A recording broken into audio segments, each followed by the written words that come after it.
রাধে রাধে। আজকের ভিডিওটা হচ্ছে মেহেন্দির ভিডিও। তো আমি আজকে মেহেন্দি পড়াতে বেরিয়ে পড়েছি সকালবেলাই। আর আজকের লোকেশন ছিল শোলপাড়া। সেখানে যাওয়ার পর ক্যামেরাম্যান দাদারা আমার প্রায় 40 থেকে 45 মিনিট নিয়ে নিয়েছে, মানে ওরা একটু ভিডিও করছিল।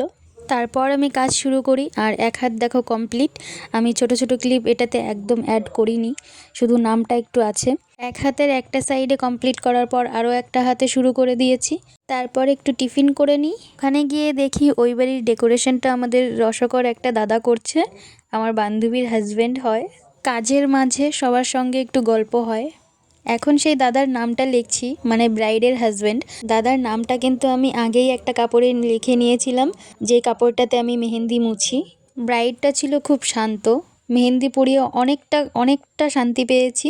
মানে অনেকে আছে যে কথা বলে তার মধ্যে হাতটাকে এতটা নড়াচড়া করে, মানে বিরক্ত ধরে যায়, রাগ উঠে প্রচুর, কিন্তু কিছু বলা যায় না। কিন্তু এই ব্রাইডটা এতটা শান্ত, বলার বাইরে। এরকম ব্রাইড হলে মেহেন্দি পরিয়ে অনেক খুশি হয়। কাজের শেষে দাদা চলে আসছে আমাকে নিতে। বাড়ি যেতে অনেকটা রাত হয়ে যায়, 6:30 বেজে গেছে প্রায়। ভিডিওর শুরুতে যে জায়গাটা ছিল শেষেও সেই জায়গাটা, জানি না কি করে।